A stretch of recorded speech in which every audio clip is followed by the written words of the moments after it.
I'm Brooke, and this is Cameron. Namaste. And today we are going to review her 4th grade curriculum for 2017-2018. You ready, Freddie? Mm-hmm. Okay. By the way, my name's not Freddie. I know. So we are going to start out with her devotional. And this is her first year doing a devotional. So we weren't really sure what to expect or what she was going to like and what she wasn't going to like. So what do you think about this one, Cameron? Minecraft and God and Jesus don't work. She didn't really think it was, she thought it was kind of weird, I think. So, and there was mainly reading, and then mainly reading and not like question and answers at the end. Yeah, there was a lot of reading. So, we would break it up a little bit, and she just finally said, Mom, I don't like this. So, I don't know, you did it 2 or 3 weeks. So, but we didn't really care for that. So, not that it's not a good, it just didn't work for her. That's all we can say. Didn't work for you. So, she started doing these American Girl books. She loves these. Loves them. They have little quizzes and kind of, what do you think of this? And they're really, really awesome. She started out with the friendship troubles. And then now she's doing a Smart Girl's Guide to Liking Herself. And if you've never seen these books, where have you been? They're from the American Girl Library, and they're just awesome. Like, they're so good. They give such good advice. A lot of times before she started doing this on her own, we'd read these at night, and I'd just be like, wow, that's really good advice. I wish I would have known that when I was your age. So they are, as far as I know, they're secular. They're not Christian, but that's okay. They still get really good advice. I really would still recommend them. Okay, so the first part of the year, we were doing kind of a science that I was trying to put together. I had this experiment book that I've actually since gotten rid of just a couple days ago. And it was okay, but it was just kind of hard to pull it all together. And we were using this, which I like this. And I think this is really cool. And so the first couple ones we did worked out really well. And you want to show them your science book write-ups? I would just let her say, what did you learn? And she would write what she learned. And I cut these all out. And I found that if I just let her, probably get it a little bit over here. Perfect. If I just kind of kept it open-ended and, let her say what she learned, she wrote a lot. So we did that for a little while. And then we started doing these Academy books. And these are really awesome. They're so easy.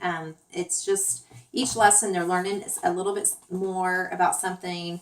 This goes over like the duties of an architect, different things that an architect can do and be responsible for. There was a lot of building things in this, which I really liked. And then this one is the Engineer Academy. And this goes over different kinds of engineers and what their duties are, what their job is like. And you liked these, didn't you?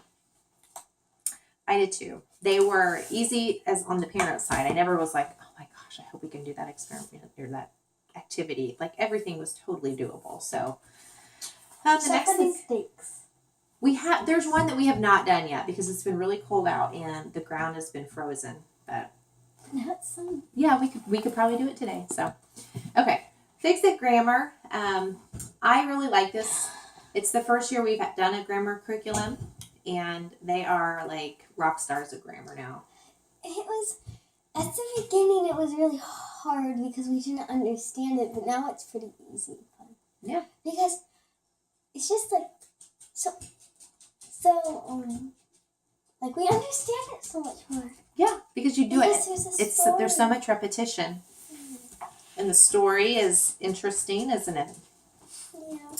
Okay, so for writing, we've done a spectrum writing workbook. And this is not one of her favorite things. I think she stresses out over what to write. But last year we didn't do a writing curriculum. So I kind of just wanted a little, not something really intense this year. So this was perfect for what we needed. She just needs to get in the habit of writing every day, which you have. And then next year we'll bump it up to a little bit more intense writing curriculum. We're not really sure what, because we got everything's up in the air for next year, but we started the year off doing spelling power. She doesn't like that, and I don't blame her. The way I was working it and using it was not working. So we were coming up with lists of 10 words that there was no spelling pattern, no spelling rule to apply. It was just really tough. So we ditched that pretty early. And then we went back to this. This is what we bought last year for her, and she didn't like it, but now she likes it. So she's a really good speller. So she pretty much does one lesson a day. This was last year. That was last year? Yeah. I can tell because I don't write it now. So we like this, don't we? It's pretty interesting. The next is Matthew C.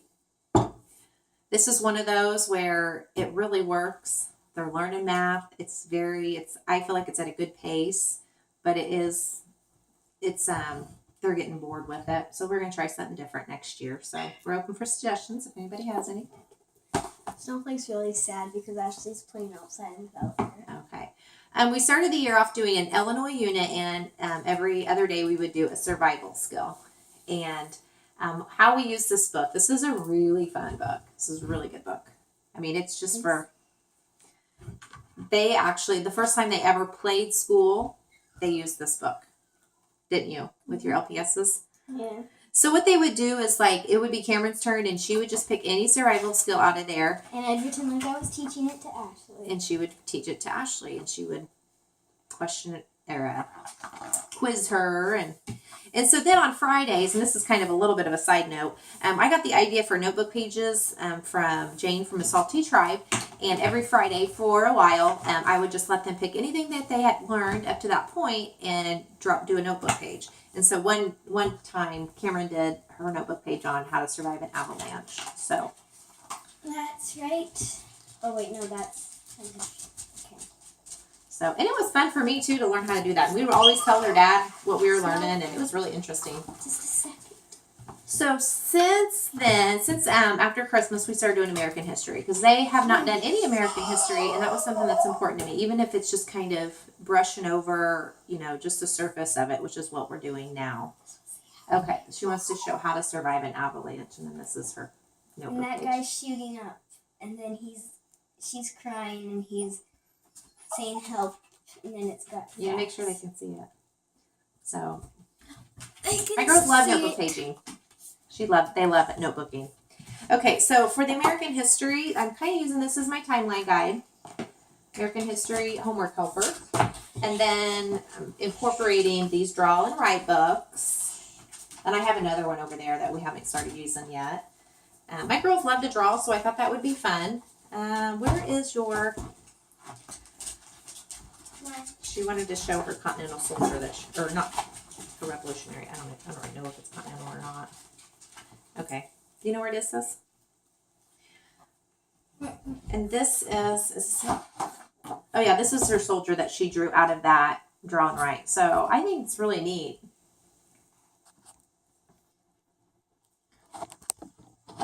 Okay. And I always have them write something small about their drawing. So, and then what we'll do is I'll have these laminated. So.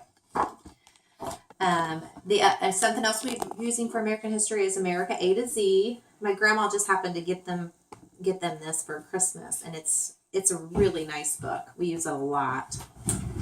It's in alphabetical order, so it's kind of like an encyclopedia or a dictionary. I don't know, encyclopedia, I guess. It's got all the stuff that you don't know, like St. Louis.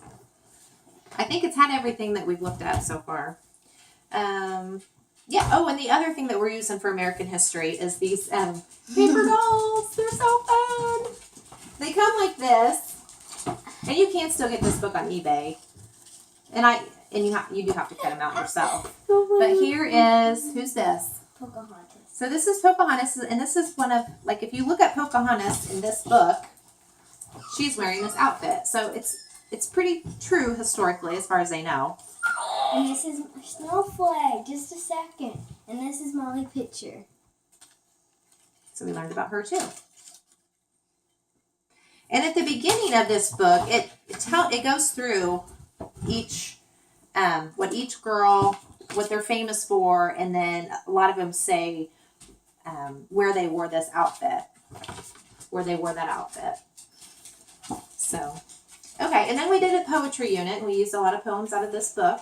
This is a great book.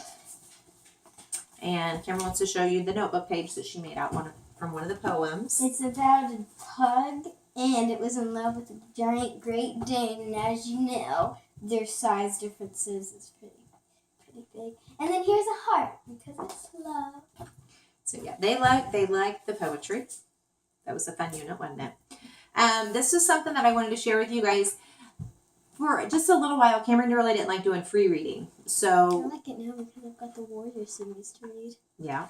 So for a while, we were just writing back and forth. She would write to me, and then I would write back to her, and we went back and forth. And I loved this. I really loved it. So I'm hoping maybe we'll get back started with that for the summer.